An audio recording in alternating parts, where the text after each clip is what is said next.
So, hey everyone, this is Aniket Gupta, second prof MBBS student at Midnapore medical college and hospital. So आज हम discuss करेंगे renal regulation and micturition पे. So let's start. So basically ये है salt, common salt या नमक, जो भी आप इसे कह लें. बेसिकली हम बचपन से सुनते हुए आए हैं कि हमें नमक कम खाना चाहिए, क्योंकि नमक ज़्यादा खाने से हमारा बीपी बढ़ जाता है. सो नमक में होता है सोडियम क्लोराइड. नाउ अगर हम ज़्यादा नमक खाते हैं तो हमारा बीपी बढ़ जाता है. यही हमने बचपन से सुना है. सो नाउ ऐसा होता क्यों है ये हमें नहीं पता. So let's see through it. So basically अगर हम ज़्यादा सोडियम क्लोराइड लेते हैं अपने डाइट में, सो बेसिकली ये होता है हमारे ब्लड वेसल्स में. अगर मान लो यहाँ पे सोडियम क्लोराइड ज़्यादा है, तो हमें इतना पता है कि सोडियम क्लोराइड ऑस्मोटिकली एक्टिव होता है. ओके, सो ये ऑस्मोटिकली एक्टिव कंपाउंड है. सो ये क्या करेगा, ये बाहर से वाटर लेना स्टार्ट कर देता है. सो वाटर का ऑस्मोसिस होता है जहाँ भी सोडियम क्लोराइड ज़्यादा होता है. तो इसकी वजह से क्या होता है, ब्लड ज़्यादा हो जाती है. क्योंकि अगर ब्लड वॉल्यूम ज़्यादा हो गई, तो ब्लड वॉल्यूम अगर ज़्यादा हो गई तो ब्लड ज़्यादा होगी. अब ब्लड ज़्यादा होगी तो जो वॉल पे जो प्रेशर लगेगा वो ज़्यादा हो जाएगा. और हम जानते हैं एज़ पर डेफिनेशन कि बीपी हम उसी को बोलते हैं, ब्लड प्रेशर, जो ब्लड की वॉल्यूम जो आर्टरीज़ के वॉल्स पे लगाती हैं, तो उसी को बेसिकली हम बीपी कहते हैं. इस वजह से बीपी इंक्रीज़ हो जाती है. ओके, सो ये है हमारा first point. Now the second point, जो कि सबसे इम्पॉर्टेंट है, like what is GFR. Now GFR वो होता है लाइक ग्लोमेरुलर फिल्ट्रेशन रेट. हम सबको जानते हैं. सो बेसिकली आप ऐसे इमेजिन कर सकते हो कि लाइक एक पाइप है और उस पाइप से हमें पूरे गार्डन में पानी देना है. सो बेसिकली और वो जो गार्डन है उसको हम किडनी मान सकते हैं. सो बेसिकली इसमें क्या होता है, जो आउटपुट होता है इसको हम GFR कहते हैं, ग्लोमेरुलर फिल्ट्रेशन रेट. बेसिकली ये जो वॉल्यूम होती है, तो जितना ज़्यादा, अब ये जो सोर्स होता है, मान लीजिए एक सोर्स है जहाँ से पानी आ रही है. सो बेसिकली सोर्स जितना ज़्यादा डिलीवर करेगी वॉल्यूम, जितने प्रेशर से डिलीवर करेगी उतने प्रेशर से इधर भी आएगी और उतना ही ज़्यादा वॉल्यूम हमें मिलेगा. इसी को हम रीनल परफ्यूजन बोलते हैं या GFR बोलते हैं. सो बेसिकली अगर ब्लड प्रेशर ज़्यादा होगा तो GFR भी ज़्यादा होता है, और अगर ब्लड प्रेशर कम होगा तो GFR भी कम होगा. सो ये दूसरा क्रक्स है या दूसरा इम्पॉर्टेंट पॉइंट है. सो बेसिकली ये बेसिक्स को आगे लेते हुए अब हम चलते हैं नेक्स्ट पार्ट पे. सो नाउ अब हम डिस्कस करेंगे ANF, एट्रियल नाट्रियूरेटिक फैक्टर. ये है हमारा फर्स्ट हार्मोन इधर का. सो ये है हमारा हार्ट और इसके 4 चेम्बर्स. ये है एट्रियम. सो बेसिकली जब भी ब्लड स्टोर होता है, ब्लड में जब वापस आता है सुपीरियर और इन्फीरियर वेना कावा से, तो अगर ब्लड प्रेशर अगर हाई है, अगर ब्लड प्रेशर पहले से ही हाई है, तो वॉल्स में ज़्यादा प्रेशर आएंगी ब्लड के वजह से. इस वजह से एट्रिया के जो मायोसाइट्स होते हैं वो ब्लड में रिलीज़ करते हैं ANF, एट्रियल नाट्रियूरेटिक फैक्टर. ये हमारा ब्लड वेसल है. सो नाउ अब जो ब्लड वेसल है वो किडनी तक जाता है. सो ANF भी किडनी तक पहुंचता है और किडनी में पहुंचकर इसको हम थोड़ा इनलार्ज करेंगे, ये नेफ्रॉन तक जाता है प्रॉपर. सो नाउ ये है हमारा ग्लोमेरुलस, ये है हमारा बोमेंस कैप्सूल, ये है हम इसको PCT,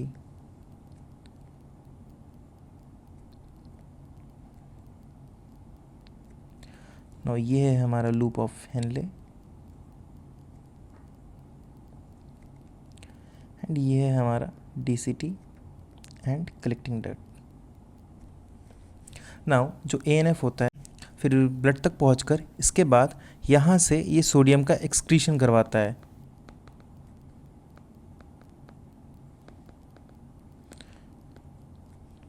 सो सोडियम की एक्सक्रीशन की वजह से हम पहले पॉइंट के हिसाब से समझ गए कि ये ऑस्मोटिकली एक्टिव है। अब इसकी वजह से क्या होता है कि अब वाटर भी बाहर चला जाता है, और बाहर जाने की वजह से वाटर एक्सक्रीशन की वजह से वॉल्यूम भी घटता है, और वॉल्यूम घटने की वजह से हमारा बीपी भी कंट्रोल में आ जाता है और बीपी घट जाता है। सो नाउ अब हम देखेंगे कि बीपी घट चुका है। सो यहाँ पे है हमारा डीसीटी। इसको हम, ये डीसीटी को हम यहाँ पर देखेंगे। बेसिकली इसको हम एनलार्ज करके, सो यहाँ पे डीसीटी की कुछ सेल्स होती हैं, इनको मैक्यूला डेंसा कहते हैं, और यहाँ पे भी कुछ सेल्स होती हैं जिनको हम जेजी सेल्स कहते हैं। इन दोनों सेल्स को एक साथ हम जेजी एपैरेटस कहते हैं। अब जो कि हमारा बीपी घट चुका है, सो बीपी घटने की वजह से अगेन सोडियम क्लोराइड भी घट चुका है, सो इसी वजह से सोडियम क्लोराइड भी घट जाएगा। अब ये जो जेजी सेल्स होती हैं ये सोडियम क्लोराइड को सेंस कर लेती हैं, डिक्रीज सोडियम क्लोराइड्स को। इसके वजह से ये ब्लड में रिलीज करती हैं रेनिन। सो जेजी सेल्स ब्लड में वापस से रिलीज करती हैं रेनिन, एंड इससे हमारा पूरा सिस्टम अब कंट्रोल में आ जाता है रेनिन एंजियोटेंसिन एल्डोस्टेरोन मैकेनिज्म के अंदर। सो अब हम उसको देखेंगे। सो ये था हमारा proper blood vessel,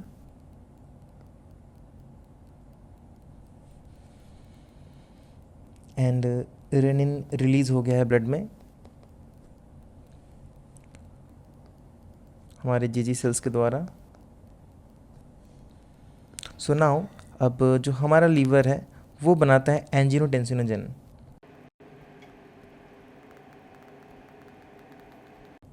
now rennin क्या करता है, ये एंजियोटेंसिनोजन को एंजियोटेंसिन 1 में कन्वर्ट कर देता है। नाउ अब ब्लड में होते हुए एंजियोटेंसिन 1 हमारे लंग्स तक भी पहुंचता है। नाउ लंग्स में एस एंजाइम होता है जिसकी मदद से एंजियोटेंसिन 1 एंजियोटेंसिन 2 में कन्वर्ट हो जाता है। इसको हम एंजियो AG2 लिख सकते हैं। नाउ एंजियोटेंसिन 2 के डबल रोल होते हैं।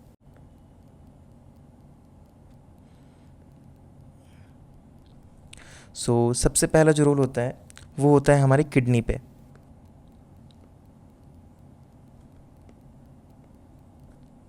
सो एंजियोटेंसिन 2 एक पोटेंट वैसोकंस्ट्रिक्टर है।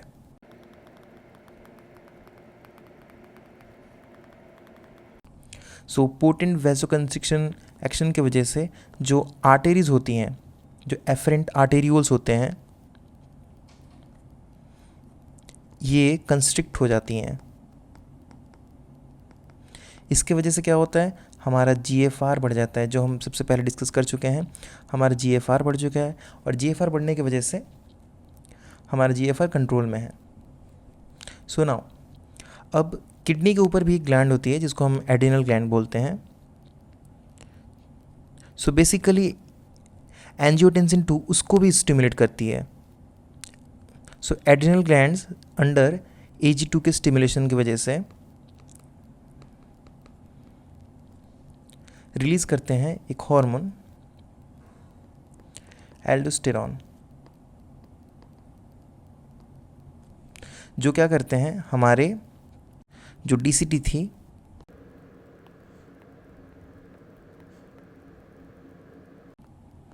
हमारे डीसीटी पे वर्क करते हैं,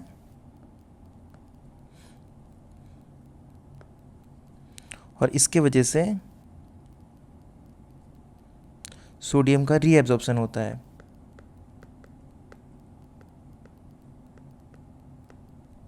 और इस रीएब्जॉर्प्शन की वजह से again the same logic, sodium की रीएब्जॉर्प्शन की वजह से हमारा ब्लड वॉल्यूम बढ़ जाता है,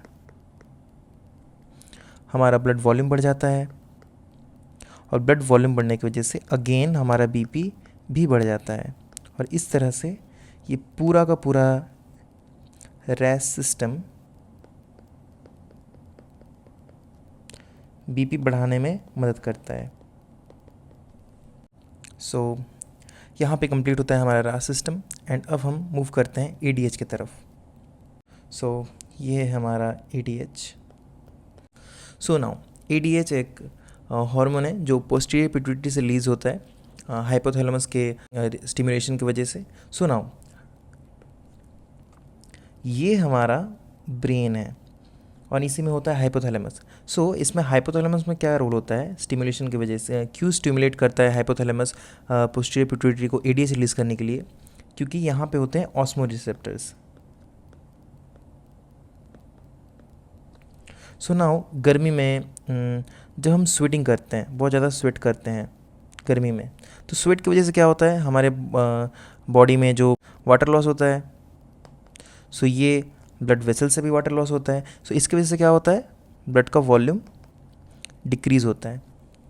सो ब्लड के वॉल्यूम के डिक्रीज़ होने की वजह से अगेन हमारा as per logic blood pressure भी डिक्रीज़ हो गया। सो इसको नॉर्मलाइज करने के लिए और फ्लूइड को रिटेन करने के लिए ADH हार्मोन स्टिमुलेट होता है। अब जो कि हमारा वाटर लॉस हो चुका है, सो इसके साथ साथ as per osmotically active compound भी बाहर चला गया, तो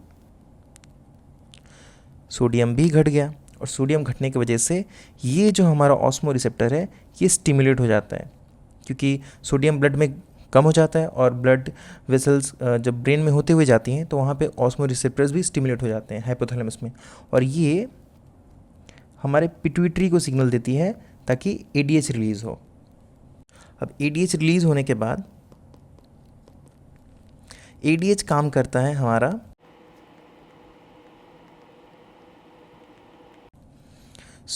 ADH काम करता है हमारा कलेक्टिंग डक्ट के लेवल पे। कलेक्टिंग डक्ट में ये क्या करता है, वाटर के एब्जॉर्प्शन को बढ़ाता है,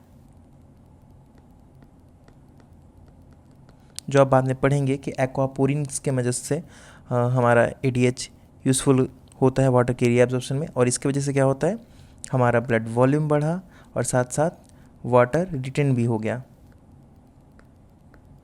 और इस वाटर रिटेन के होने की वजह से हमारा अगेन BP भी बढ़ गया। ये था पूरा एक्शन ADH का। नाउ समराइज़ करते हैं चीज़ों को, और जो बेसिकली जो यही जो ट्रिक है उसको डिस्कस कर लेते हैं एक बार। तो सबसे पहले बॉडी में NaCl ज़्यादा, BP भी ज़्यादा। रीज़न आप देख सकते हैं पीछे से।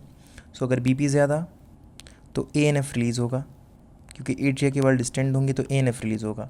अब ANF ज़्यादा तो ANF BP को वापस से कंट्रोल में ला देगा, और BP अब कुछ ज़्यादा ही अगर BP घट गई तो इसकी वजह से क्या होगा, हमारे 3 सिस्टम एक्टिवेट हो जाएंगी, जो है RAS, ADH एंड एल्डोस्टेरॉन, और ये तीनों अगेन BP को कंट्रोल कर लेंगी। In this way BP regulate होती है हमारे बॉडी में। नाउ जो रिमेनिंग पार्ट है हमारे ट्रिक का, बेसिकली आप इतना याद रख सकते हैं कि जो हमारा ANF होता है, एट्रियल नाइट्रियूरेटिक फैक्टर, वो बस BP को डिक्रीज़ करता है। बाकी सारे ADH, रेनिन, एल्डोस्टेरॉन, सारे के सारे BP को बढ़ाते हैं। ये था हमारा मेन ट्रिक, जिसको आप याद रख सकते हैं और इससे सारे क्वेश्चंस हो जाएंगे। अब हम मूव ऑन करेंगे मैच्योरेशन की तरफ। बेसिकली ये है अगेन हमारा ब्रेन,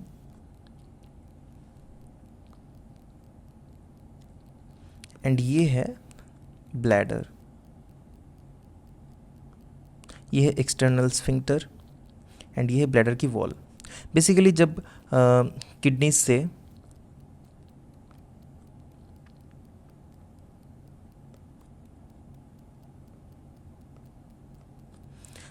से जब यूरिन जब फिल्टर आउट होकर आता है ब्लैडर में, ब्लैडर एक्सटेंड होता है। अब ये जो एक्सटेंशन होता है, यहाँ पे स्ट्रेच रिसेप्टर्स होते हैं जो सिग्नल भेजते हैं CNS के थ्रू। नाउ CNS में जो ब्रेन में सेंटर्स होते हैं यूरिन के रेगुलेशन के मिक्चुरेशन के लिए, ये बेसिकली जो हमारा एफरेंट गया उसके लिए 2 इफरेंट्स भेजते हैं, जो एक मसल के लेवल पे काम करती है और दूसरी वाली हमारे स्फिंक्टर के लेवल पे काम करती है।